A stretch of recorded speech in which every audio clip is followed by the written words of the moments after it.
Hey everyone, my name is Chris Geralds. I am the project director for E3 Plus / Leaders Connect. We are a part of a network improvement community.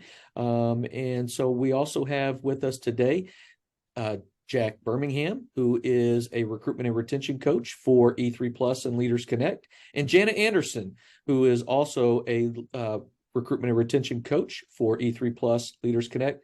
And today what we're going to do is share with you an overview of designing and implementing an interview system in 2023 and beyond. When we think about Leaders Connect is a network improvement community that consists of 8 school districts across 7 states.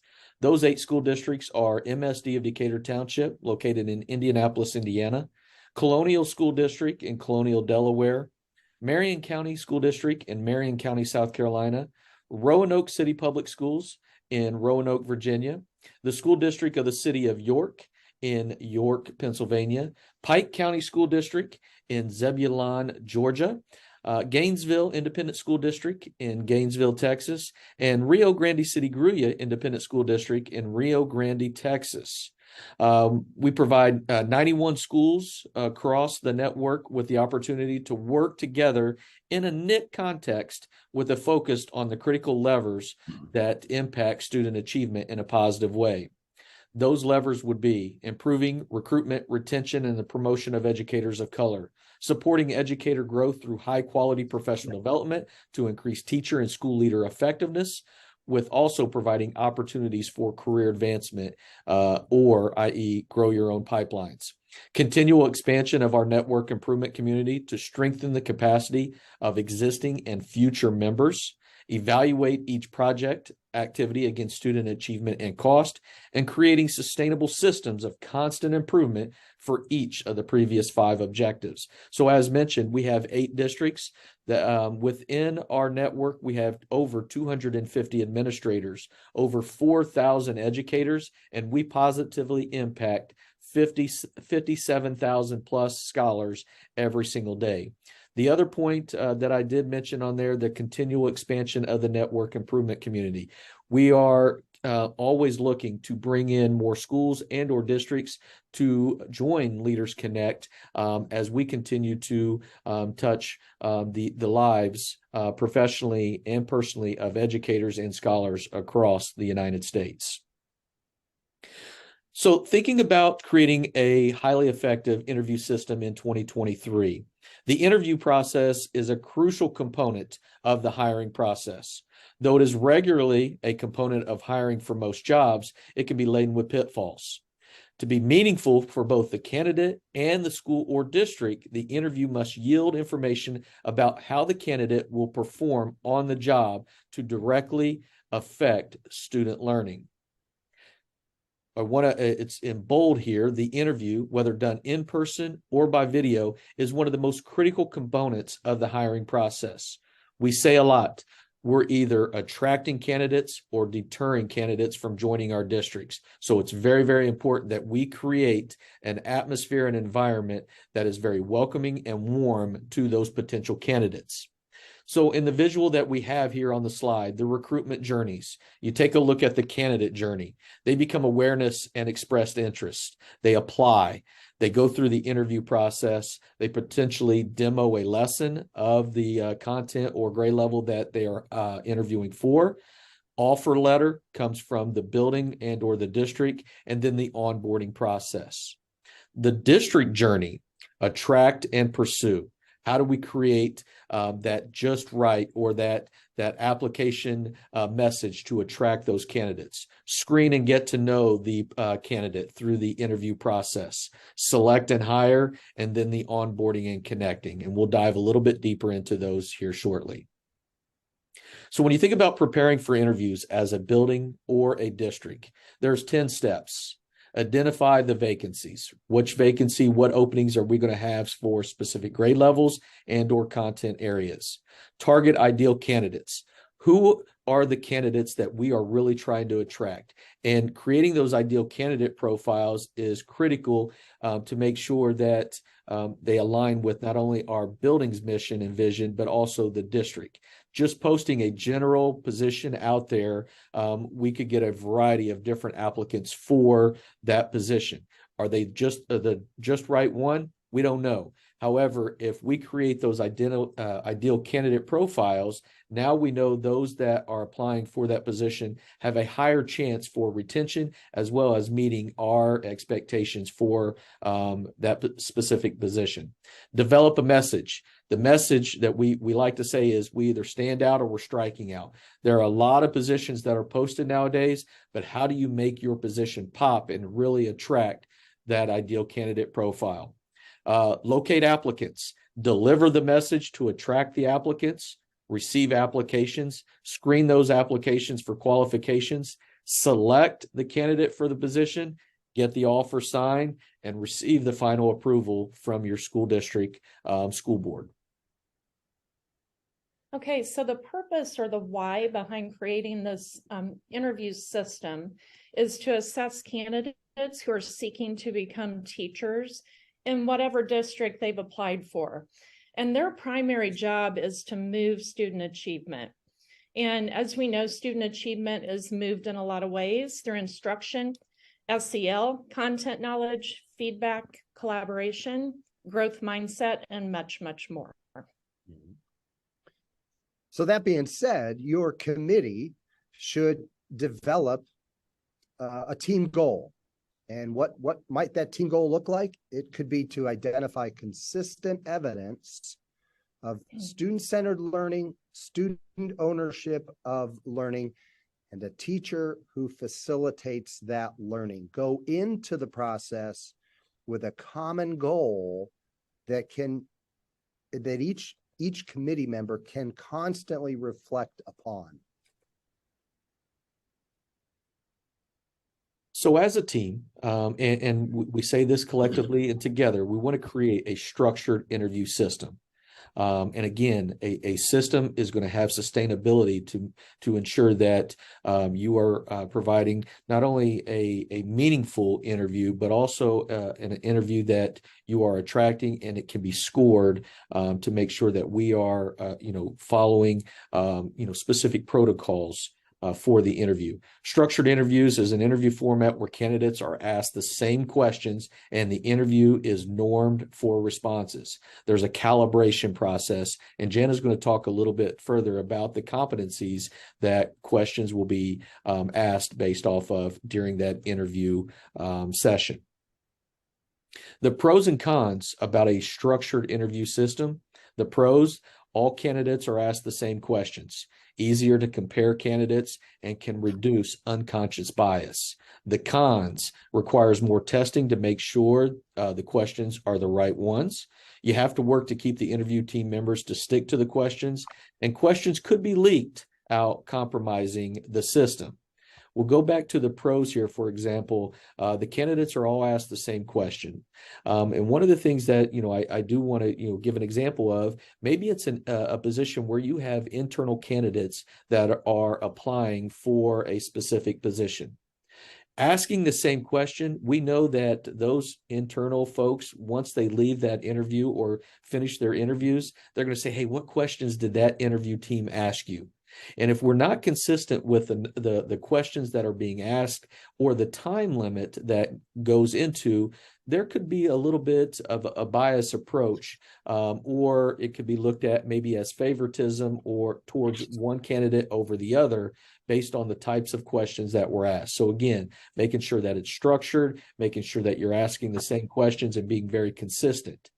Requiring more testing to make sure the questions are the right ones, that's a critical piece there. So as an interview team, making sure that we filled out all the questions that we want to make sure that are asked for that opening. So in closing, the interview process is not complete until there is clear assessment of the candidate's competencies and a hiring recommendation from each interviewer. It's critical that, and we'll say this multiple times, that all voices are heard by the entire interview team on who they would like to have as a recommendation for that position. So one of the things you'll have to really dive into personally is to make sure there is no unconscious bias within yourself, within each member of the committee team. The definition is the process of filtering, generalizing, and focusing on certain pieces of information during an interview, which can allow for quick decisions, such as he's not the right fit or she's great. Those decisions may not be the best decisions, and it's vitally important, as Chris shared with the structured interview system, to go into a level playing field.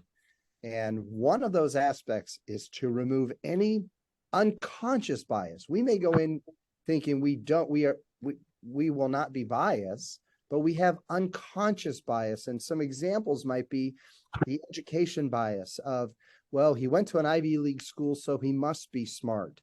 The experience bias of, well, I'm looking at the resume, she has 10 years in the industry, so she must be very qualified. Or conversely, do we really want to hire somebody with no experience? That's an experience bias that we need to be able to check. The enthusiasm bias.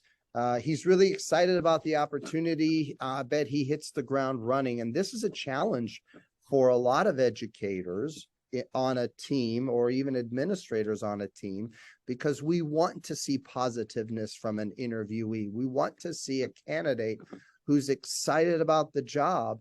We can't necessarily get tied up too much into that, where we would fall into the enthusiasm bias area. The like me bias, or the affinity bias. In other words, boy, I see a lot of myself in her, or she must be amazing. We have to be able to look for that as well. And then lastly, the first assumption bias, sound great, look great. Yes, they may start and hit a home run initially, but take everything as a whole through this process, and really be able to find and eliminate any unconscious bias that yourself and the rest of the committee would run into. Okay, so when selecting questions, and Chris will lead to this a little bit more later, but it's really important that we pre-plan our questions. And to begin with, some of the long-held ideas about how to conduct interviews are no longer accurate. For example, there's no such thing as a surprise interview question anymore. So it's really important that we rethink the interview questions with a focus on the work-related questions. So here are some bullet points I want to run through. Avoid easy to practice questions. We want to avoid questions that the candidates can Google and find the answer to. Be wary of historical questions. These are questions that require a candidate to describe maybe how they performed in the past. And these are also known as behavioral interview questions. Those are problematic in a fast-moving world where yesterday's approaches quickly become irrelevant. So try to avoid those. Assess their ability to solve a problem. So if I'm hiring a chef, I'm going to want that chef to go through the steps and show me how he's going to cook a meal. Evaluate whether the candidate is forward-looking. Assess a candidate's ability to learn, that continuous learning, growth mindset. How they adapt to things that may happen that they didn't think would happen, and how are they innovative. Also avoid duplication in your questioning. So this could be like a telephone call screener. If you've already asked the question, try to avoid asking that question again. And then allocate time for selling your district. So the majority of the time would be for the candidate to speak, but also sell your district. What's great about being at your district? Chris had mentioned interview questions align with your ideal candidate profiles. So if you're seeking somebody who builds great relationships with staff and student, make sure you have a question or two to see how that candidate responds to it. Are your questions job specific for the particular role you're interviewing for within the school or district? And in the link, 7 Rules for Job Interview Questions, that's an article, and it will give you even more detailed information. So everything up to this point, as you can see, we are trying to emphasize that there is great value in the preparation of the interview process, not simply the interview itself. And that preparation even culminates with the actual development of an agenda. And we've laid out a 45-minute example interview agenda here for you. And if you break it down into 4 groups, the first for 5 minutes, you want to welcome and introduce the candidate, introduce your team. And it's vitally important that this is, first impressions are everything. And it's vitally important that you welcome them try to make them as relaxed as possible, create a warm and welcoming environment, smile, make eye contact. We want the candidate to be put at ease because we know that they will perform their best in that environment. Simply then have each member of the interview briefly introduce themselves, maybe by name, role, maybe how long they've been involved in that district. But it's important that each candidate or each committee member as well shows the same warm and welcoming environment. If you're a candidate and there are 5 people in the committee room and 4 are smiling and welcoming, and one of your committee members is not, that interviewee, that potential candidate, is going to remember that negative committee member. So again, preparing all the members of the committee to have the same mindset going forward is vitally important. Then for the next 25 minutes, you would simply ask your questions. That's the time to hear from the candidate. The candidate should speak for about 80% of this time. Please stay away from committee members sharing their own feelings and their own experiences about certain answers or questions. That is not their time. This is the time for your candidate to speak. You can be curious, ask probing questions and clarifying questions. If they share an answer, it's okay for a committee member to say, can you expound a little bit on that? We'd like to hear more about that. That is perfectly fine, but stay focused on the questions that show this candidate's experience and how they align with the competencies and fit you need. Again, going back to that goal. Then the last 10 minutes, have the candidate ask questions that they would have of the committee and or of the position. Be attentive to this opportunity. Listen carefully to the questions. What does this candidate think is important? I mean, these are good two-way systems. And then lastly, in the last 5 minutes, the lead facilitator should thank the candidate and explain the next steps.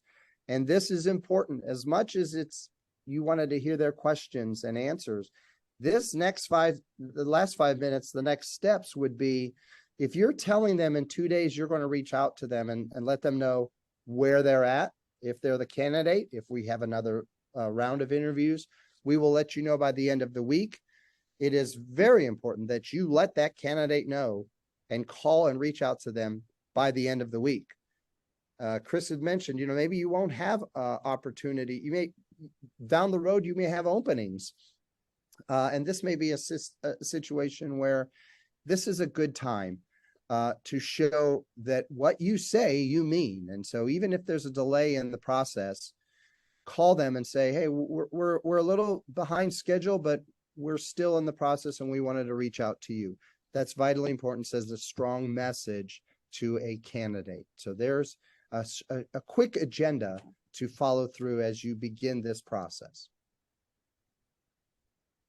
So we talked about before the interview, during, and now after the interview. What does that look like?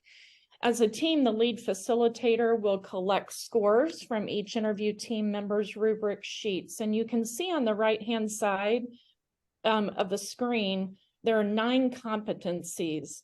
So for example, assessment for learning, you may have 2 questions for that competency. Then you're going to score and then talk about it as a committee. Consider talking through all the candidates at the end of the interviews each day and then make final decisions.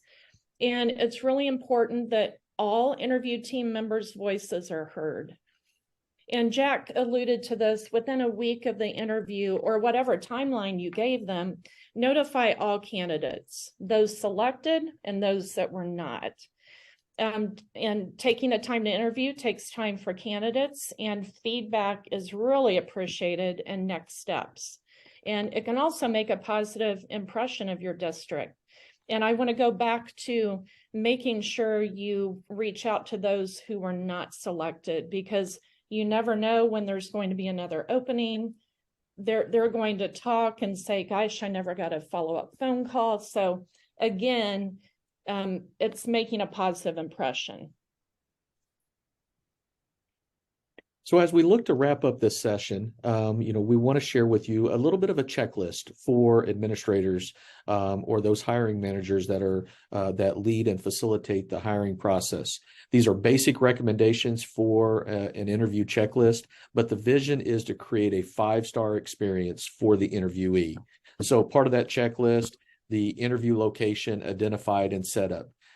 As the administrator, it's your job to make sure that that room is reserved. So whoever is in charge of maybe putting that on the calendar, double check that to make sure that the room that you want for that interview as well is reserved, but also members of that team know where that interview is at, and they know what time to be there in advance. Identify your team, making sure that you've got a variety of folks that are a part of that interview committee, and make sure that there's levels of making sure it's a diverse team. That could be from teachers, it could be from students, it could be from parents being a part of that interview team. The lead facilitator selects the questions in partnership with the interview committee. What I would encourage is to make sure that as a team, you meet in advance, maybe a day or two prior, to go over the expectations for everybody going into that interview. Provide the list of questions from the question bank and say, okay, through the 9 competencies that Jana had talked about, what questions do we want to ask for this open position, and make sure that feedback is provided by all members of the interview committee. Roles identified. Who's your lead facilitator? The note takers, the members of the team. We do have a couple videos of sample interviews that we can share with you. So feel free, you'll have our information on the next slide. You can reach out to myself, Janet, or Jack, and we can share with you some interview examples. But one of the recommendations that we often encourage teams is to have 1 or 2 people facilitate the questions while the rest of the team members are scoring and taking notes throughout that process. Things to provide to the candidate: a bottle of water. Again, Jack had mentioned those that are coming into the interview, they're anxious, they're nervous. Sometimes, so providing them with a bottle of water is always a nice gesture. Notepads, pens, folders with your district and or school brochures. That's a way to, again, continue to sell your district after the candidate leaves your building, because there'll be things that you may say or share about your school or district, but the interviewee is so wrapped up in trying to answer all of your questions the right way that they may forget a few things. So being able to give them a parting gift to go away with just helps them remember who your building is, who your district is, and they can often reflect, is not only are they the right fit for us, but we want to make sure that it's a partnership moving forward within that interview process. The other thing is, if as the lead administrator, if you are sharing the candidate information in advance during that team meeting, making sure that there's just a non-biased approach to that interview. Again, you can reflect, just internally, but I would really, discourage having open conversation about potential candidates before that candidate actually goes through the interview. We want to make sure that everybody gets a fair shot at that interview in an unconscious bias approach. So in closing, again, my name is Chris Geralds. I'm the E3 Plus Leaders Connect Project Director. Jana Anderson, she is one of our recruitment and retention coach, and Jack Birmingham is our other recruitment and retention coach. And if you have any questions or would like to reach out to us in regards to some of the things that we chatted about today, or it could be something in regards to recruitment and retention, maybe it's ideal candidate profiles, maybe it's onboarding, feel free, reach out to us. We would love to connect with you as we are committed to the leaders of tomorrow. Have a great day, everybody.